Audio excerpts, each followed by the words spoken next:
What's up, guys? Welcome to Season 2, Episode 12 of the Game Plan Pod. I'm Peter. I'm Vincent. Unfortunately, Henry can't join us as he will be heading to camp, but he will be trying to zoom in from camp In future episodes. But now, let's get into this week's episode. P.S. You can always listen to Season 1 and 2 on Spotify. So, let's start it off with a game we like to call Weddle, and then we'll do Podle. So, as always, we start off with the Weddle game of an NFL player guessing game. We do normal mode, which is just offense, and then hard mode, which is defense as well. All right, we're going to start off with this one today. Let's start off with the GOAT, Wan'Dale Robinson. Wan'Dale Robinson, breakout player of the year. Okay, so pretty much absolutely nothing. Nothing. All right, we're in the AFC. His numbers like, taller than short. It's Patrick. I guarantee it's Patrick Mahomes. I guarantee it's Patrick Mahomes. I guarantee it's Patrick Mahomes. How much? What? What? I didn't do it before, I swear. I just saw 17. I'm like, what's the number? Because it said 17. It's lower than 17, so I'm like 15. I'm like, wow. Mahomes. Wow. You deserve an applause for that one. I'm like, it's Patrick Mahomes. Guaranteed. Nothing else. That was amazing. Just a number I got. I know. All right, let's do the hard mode. All right. Defensive player. Ryan Burns. Spider-Man. All right, we're in the NFC. NFC defense. He's under 26. Could be a corner because it's not super tall. Could it be someone that was recently drafted or not? Maybe. Who's that? Oh wait, Terry Arnold. That's what I was gonna say. Detroit. Is he on it? Terry Arnold, yeah. He's a DB. So NFC South or NFC West? South.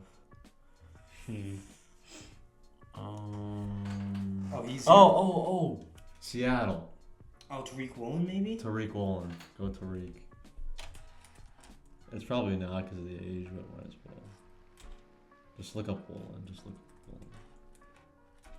That's my spelling, guys. My bad. Reek. He's 25. Okay. So Tariq Woolen is 25?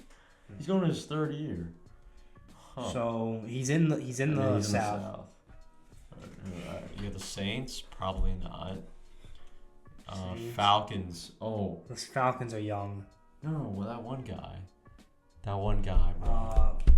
I know who you're talking about, too. All right, skip. Falcons, Saints, Panthers. Bucks. It's not anyone. Winfield?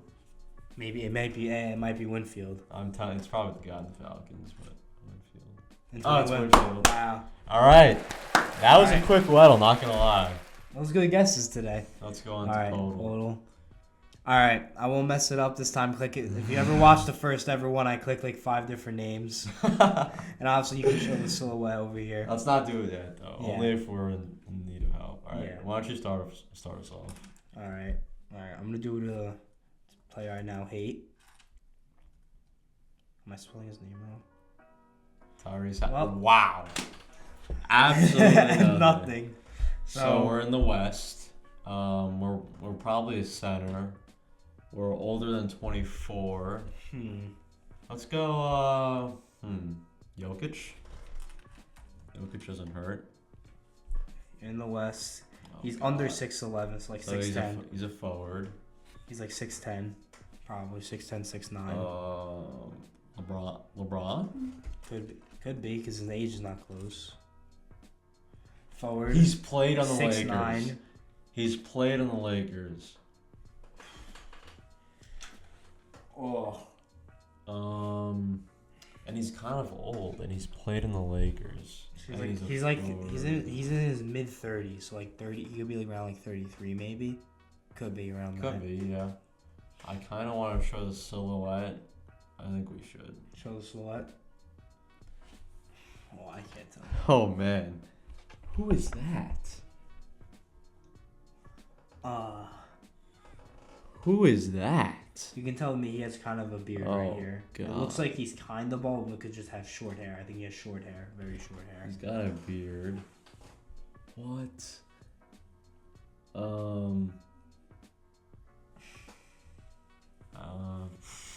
Oh my god. I don't know this. This is hard. All right, let's try to get like teams. go like Clippers. Let's go. Is anyone? Is it? It could be. It would be Kawhi Leonard, right? He's not. He has not played on the Lakers. Oh, that's why I forgot that. You forgot. I forgot about that being there. Let's just go Westbrook, even though it's not. Just for the age and for the team. Westbrook. So he's like 34, 33. All right.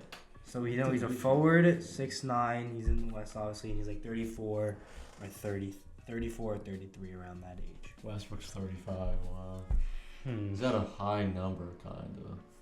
Mid to high number. Let me see his silhouette. Man. I can't think of it. The Timberwolves, maybe? No, they're in the Northwest. What about Jazz? They're also in the Northwest. I don't know. I know by West. I know by conference. I don't know the divisions right. Oh wait. Could this be Lance Stevenson? Am I spelled his name wrong? Maybe he's out of the league. You said Stevenson? Like a PH. No, he's not in the it's league not anymore. Curry. Is this Jeff Green? Jeff Green? Oh, this is Jeff Green. I'm typing in. I'd be shocked if this is not Jeff Green. What? Wow. It's in the Southwest, the Division Southwest. That looks exactly like Jeff Green, bro. But he's That's such a good guess. He's 37. That's such a good He's 30, he's old. He's older. Man, bro. So it's like 34, 33. Well, at least we know what division now. It's Southwest. Oh, wait. Is this Tim Hardaway? Tim Hardaway? No. Markieff Morris. There's two. I think it's Markieff, that one? I think it's Markieff. Wow. What a guess. Yeah. He's played for so many teams. But yeah. Wow, good guess. He's on Dallas right now. I knew. All right. After that fantastic start, let's move on to the Mets, who recently been on a very hot streak that ended yesterday after the Mets threw out their first pitch with Grimace. So, my opinion on that, Francisco Alvarez and Grimace saved the Mets season. That's all I have to say. Grimace era, it might have ended yesterday. Hey, they're 7-1. Let's keep the good vibes going tomorrow when we face Chicago on Friday afternoon. So, Peter, what's your opinion on this run? I just think it's fantastic, and the Mets they look rejuvenated, and with Alvarez back, with the pitching better, they're scoring so many. They have like the most runs scored in the last month with Alvarez, Alonso, especially Lindor. Lindor leading off. That's also a huge factor in their success. I think if you notice, since May 18th, and that was when he was moved to leadoff. He has been batting. He's been batting much better. His average has been like over 280. I'm pretty sure he's been playing great, and I think that him batting leadoff was honestly the best move for him. I think if I'm not wrong, he might have batted leadoff for Cleveland before he was traded here. So maybe that's what he's more used to, and I think that should get him going. Honestly. Also, with JD Martinez winning NL Player of the Week, that was huge confidence booster for him. And I just think this Mets team is rejuvenated. But let me ask you a question. Especially with Steve Cohen's mindset, did this run do enough to prevent a sell at the deadline? And if so, will the Mets be buyers? It did prevent a sell because now they're only They are 35-38. They went from 11 games under 500 to 3 games under 500. That is huge. And with the NL wildcard race right now, it's honestly not that good. We're only 1 game back. A lot of the teams have the same record. And honestly, the Chicago series is big because if we can win this series somehow, then it puts us in a really good spot for a wild card. And now I think it does prevent the Mets from being sells just next month and a half of baseball, because July, obviously, we still have July. And I think that if they want to be buyers, they need to stay consistent, play how they've been playing, and I think that they will hold at least either half a game back, 1 game back, or in a wild card spot coming up to the deadline. And will this make them buyers? I think so. Will they spend a lot? Probably not. They will probably maybe grab some bullpen arms to help, obviously, because they lost Brooks Raley for the season. And some arms are not as reliable as they once were. But let's be honest, and they will probably get another starting pitcher, because obviously their starting pitching has been a little bit more improved with Alvarez being back. But because it seems like they like to work well with him. But I think if they get one more starting pitcher, it could honestly benefit the rotation. But they also just have Christian Scott sitting down AAA right now. So if I'm not mistaken, it wouldn't be a bad idea to bring him up because they sent him down. So the London trip didn't interfere with his innings pitched, his manager's workload. But look, this team shocked me. We all know what my attitude was. My attitude was once they're 11 games under. I was like, that's it. Blow it up. They're done. Stearns is going to sell everyone off besides the people on the big contracts. And now the team has turned it around. Maybe Alonso heard us. Maybe Alonso did hear us because he's been playing great. The last time we talked about him, he was hitting 217. He's hitting 243 now. Mm-hmm. He's heating up. He has 10 RBIs in his last 3 games. Look, what I think, let's be honest. I do think the Mets did enough to prevent a sell. I don't think Steve Cohen's going to sell after that run and after they saw what potential they have and what kind of team they could be. But I don't think they buy. I don't think they buy the deadline because, first of all, this was never going to be their year. Going into the season, they didn't have World Series championship hopes. Maybe in a couple of years, but because of young guys like Beatty, Vientos, Alvarez, improving as players, they need to give them their time.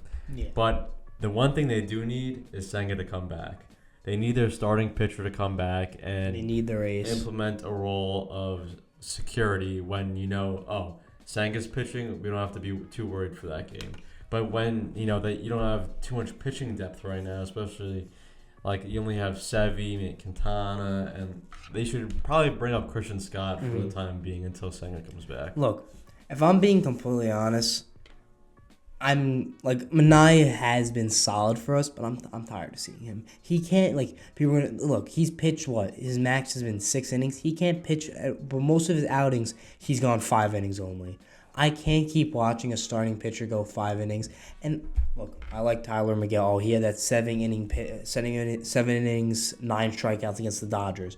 Look, McGill, in my opinion, I thought he could be a good starter, but now from what I'm seeing from last year and this year, he's more of a long relief type guy. Long relief where he goes 2 or 3, probably 3 innings.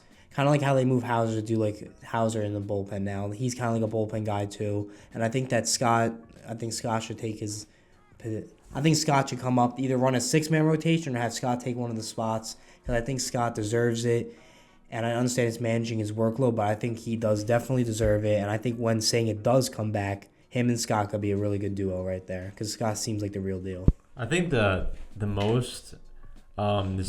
two main things that the team needed was Lindor lead off. That helped a lot with the momentum and getting on base and everything. And Alvarez coming back. Yeah, Alvarez is big. He was huge because you could see the difference when Edwin Diaz came back. Mm-hmm. He pitched completely different with more confidence and he trusted himself more. And Alvarez helped him too. You see that? You see the clip where Edwin Diaz pitched and it wasn't a great pitch and Alvarez told me to bring it up. Yeah. And he brought it up and he struck the guy out. Yeah. So that's what Alvarez has the effect on. I think Alvarez works very well with our pitchers. 100%. I agree.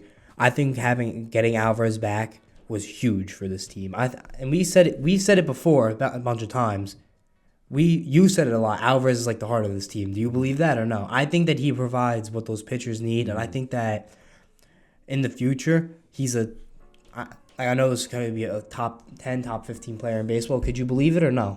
I believe the hype. I mean, he's good on both ends. He's a great catcher, and he's a slugger, and that's what you need, like a Mike Piazza type guy. Yeah, it's going to take time to get his power back a little bit, probably because of his hand injury, or I think it was a hand or finger injury.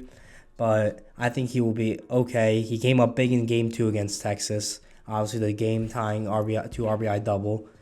And look, this team is playing with a lot of different energy now than it was a couple weeks ago. They were down before. Now the energies are up. The vibes are good. And I think that, and like I said before, I like Mendoza. I think he leads this team very well. He's managing this team very well.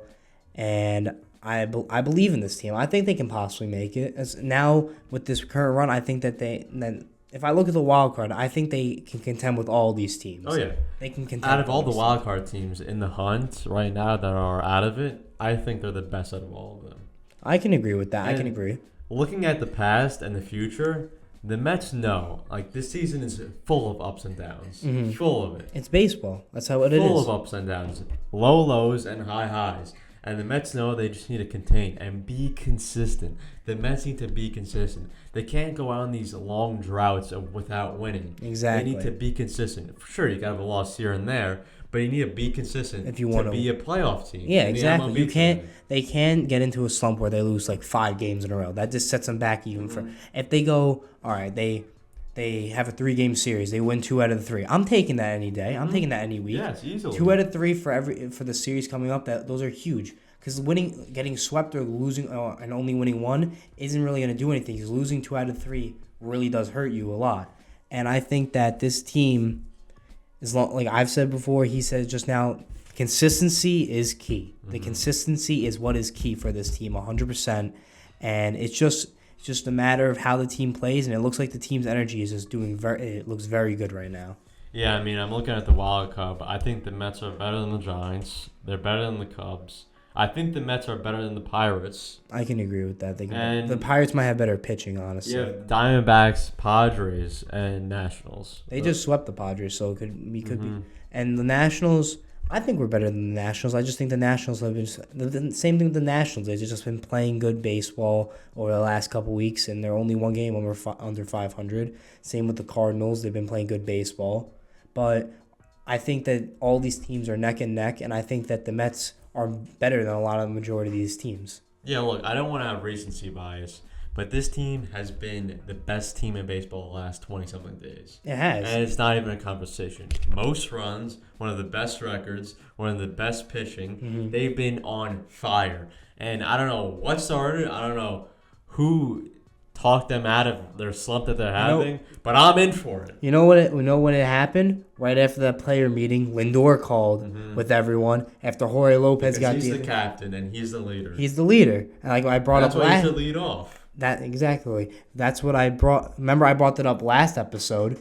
That the reason why Lindor will never, ever be traded probably is because he wants to lead this team. You said it. He sees the potential. This team has won 100 games before. Maybe not the same exact team, but the players on this team have all won games before and contributed to that season. And I think that this team has what it takes to make the postseason. I agree with you. All right, let's head on over to the NHL playoffs where we're in the Stanley Cup Finals. The Panthers are up 3-0. They lose 2 straight huge games to the Oilers. And now you're in a kind of rough position. So, if the Oilers do come back down 3-0 to win it all, would this be the best finals in NHL history?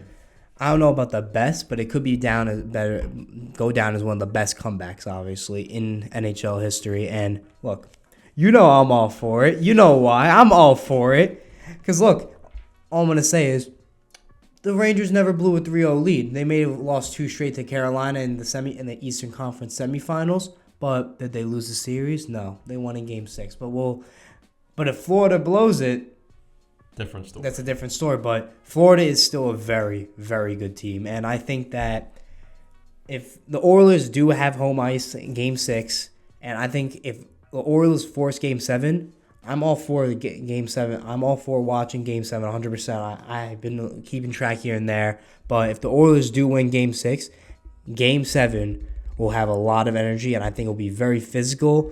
And honestly, it could go to overtime because both teams know what's on the line.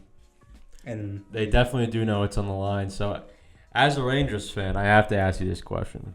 Would you rather make it to the finals and blow a 3-0 lead or just not make it to the finals at all? Not make it to the finals at all. Because I don't. Because look, if they lose in the conference finals, look, they lost to the conference finals. It hurts a lot. Obviously, it still hurts a little bit now. Every now and then when I think about it, but if they went to the finals, I would have all the hype around me. Like they gotta at least keep it competitive. If they went up 3-0 and then lost 4-3. Oh, I just wouldn't speak as a Rangers fan anymore. I would be a Rangers fan, but I wouldn't talk like any smack to any other teams because they would just bring that up like, oh, you blew a 3-0 series lead in the Stanley Cup Finals. So I'd rather not make it to the finals than blow a 3-0 series. You know what Draymond Green said on his podcast? What he said? On a podcast. He said he would rather not make the playoffs than lose in the finals. Would you rather that or no? Because first off, if you don't make the playoffs, you get more vacation time. If you lose in the finals, you get the same vacation time as the finals winner, but instead of partying and everything, you get back to the gym and you have to work on why you lost on. Mm-hmm. So he would rather not make the playoffs at all than lose in the finals. What would you rather? Not make the playoffs or lose in the finals? I mean, I don't have experience, obviously, but I feel like I would rather make the playoffs. I'd rather make the playoffs, too, because it's always fun watching postseason for any of your teams, basketball, football, baseball, hockey, any team, whatever sport it is. It's always fun watching postseason. Yeah, I mean, but I see where he's coming from. Obviously, he has experience, and he's won multiple championships before, but I do think I'd rather make it to the finals. I'd rather make it to the finals, but honestly, I don't think he's. I think he's bullshitting. There's no way you don't want to make it to the finals. Even if you lose, you still make it. You can still I made it to the finals. Yeah, exactly. You still made it there. That's still an accomplishment, and honestly, if you lose in the finals, that gives you more motivation to say, I want to be back here, and I feel like makes you work harder to get back there right away. And I think that's how the motivation is for anything. I think that's like the motivation for the Rangers. They want to be back there. Drury's going to make the moves, and I think they're going to work as hard as they can to get back there. All right, let's move on now to NBA, where the Celtics recently defeated the Luka Doncic-led Dallas Mavericks in the NBA Finals 4-1 in a 5-game series. Vincent, what's your reactions to that? I think I originally, if I recall, I had Celtics in Game 6, but I think it was just always Celtics. It was just their year. They like you said, they were a super team, and they were just so unbeatable. Everyone was contributing, and like it was just they were such a good team. They were just playing great basketball, and I think that it was going to be hard for the Mavericks to overcome when they were just being such a dominant team. And everyone's saying, did the Celtics have a Mickey Mouse run? The other teams had to face so many injuries, and they played the worst teams. The Celtics did not have a Mickey Mouse run. I'm here to tell you that. I hate the Celtics. I hate the city of Boston. We all do hate Boston. But the one thing I know, I give credit where credit is due. The Celtics won the finals. They played easier teams because they were the 1 seed. They earned that right because they were the best team in the regular season. They played, who they play in the first round? I think it was the Heat. They swept the Heat in the first round. They got their revenge from last season. And, Jimmy was hurt. Well, Porzingis was hurt half the playoffs. He barely played in the finals. He played like 20 minutes in Game 1. And, they played the Cavs in round 2, which Donovan Mitchell, they had some hurt players, but they still kept going and winning because you can't have any excuses at that point. And then when they make it to conference finals, they're playing the Pacers. Tyrese Halliburton was hurt. I know there was a lot of injuries, but they made it there because they were a super team. Exactly. And I still think, even if there were no injuries, I still think they would make the finals. I believe that. The Mavs had 0 injuries, and they completely manhandled the Mavs. Yeah. Manhandled. They shut down Kyrie Irving. He could not score at all.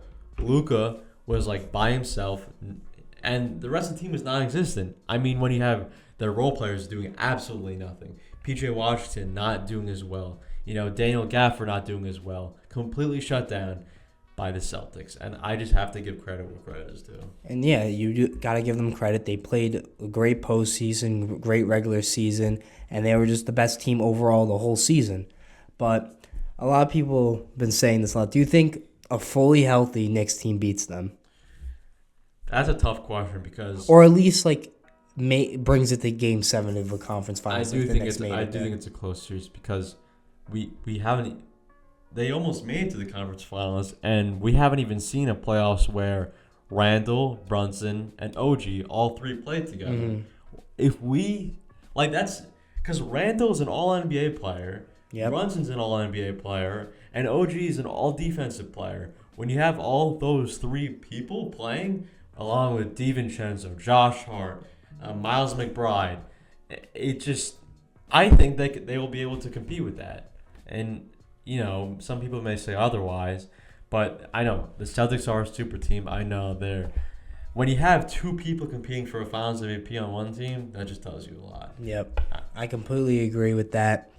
And look, obviously the Knicks got to work a lot on this offseason. They got to re-sign OG, have Hardenstein maybe to re-sign too. Mm-hmm. But the Celtics, like you said, give them credit. They played baseball. They played basketball, the best basketball all year round, and they ended up winning the championship, which I guess they rightfully deserved. As much as I don't like the Celtics either, they were the best team all year round. Yeah, it was. I mean, it was clear. It was officially their year. I mean, even Porzingis didn't play that much, but you have Tatum, Brown, Derek White, Drew Holiday, huge. Al Horford finally won his first ring after, I don't know. Oh, yeah, he played the most playoff games without earning a ring. And now he finally won it. And I gotta give credit to the Celtics. I mean, they just put together this team so well. And they had to sacrifice Marcus Smart, which they're a long-tenured player. But, at the end of the day, they won it. And as an NBA fan base, I can move on from that because they've won so many, honestly. At least my teams were almost close to winning it, so I could say that. Yeah. Now, do you think they're the clear favorites for 2025? Are the Celtics the clear favorites 2025? That's a tough question, but usually the finals winner is the favorite. Like I think this year the Nuggets were the favorite coming into the season after the finals. I think the Celtics are the favorite. I mean, but you have to watch out for the teams. Nuggets want revenge. Knicks want revenge. Although they have to do a lot in free agency. The Sixers want revenge. The Bucks want revenge. Dame and Giannis. But the one team that is my favorite to win the finals, you know what I'm going to say. OKC. The OKC Thunder. They have zero important players leaving in free agency. They have the 12th pick in the draft, which they could use to do anything. They could either trade it or use it, but I think they're going to use it. They have $33 million in free agency, which they could go and get, a player like Isaiah Hardenstein, which they would need. Because when you're in the West, you might have to play teams like the Denver Nuggets, who have Nikola Jokic. And I know Chet has been a defensive monster this season as a rookie, but he might not be able to go up with that task of going 4+ games against Nikola Jokic. You also have teams like the Minnesota Timberwolves, who have Gobert and Cat. And so they have so many options this year. I know Shea was one of the best players in the playoffs this year. J-Dub, amazing playoff run. And Lucian Dort, great defender. I feel like this team Sam Presti has to do right to this team to make a move this offseason. The Oklahoma City Thunder have to make a move this season. Whether it's they draft Cody Williams with the 12th pick, J-Dub's brother. They draft Zach Edey with the 12th pick and bolster up that defensive and center position, which they need. Or they go out and sign Isaiah Hardenstein. Or do all those things. I don't know. But the Oklahoma City Thunder, to be a finals contender, they have to make a move. They cannot be silent this free agency. And I think they will make a move. Because that's what Sam Presti's done the past few years. He's a move maker. He will not sit on the bench and wait for something to happen. He is a move maker. He's the man with a plan, and he will do something, and I believe it. And I believe it too, and I think the same thing will be said for the Knicks. I think they will make the moves, make the necessary. Obviously, they have a lot to do because I think Brunson becomes eligible this season for an extension. They need to re-sign OG Hardenstein, but Hardenstein is also on OKC's radar. And look, do I think this Knicks team, if the Knicks stay healthy, I think they're a finals contender 100%.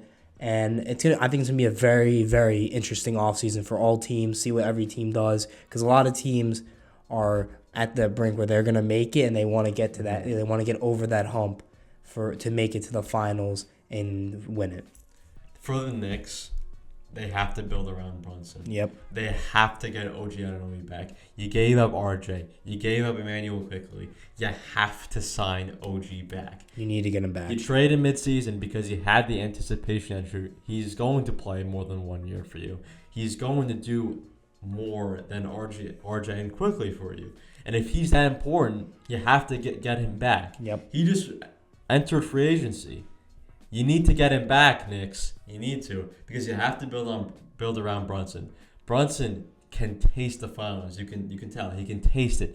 Back-to-back years of losing in the second round. He wants to make it. He's the leader of this team. It's clear.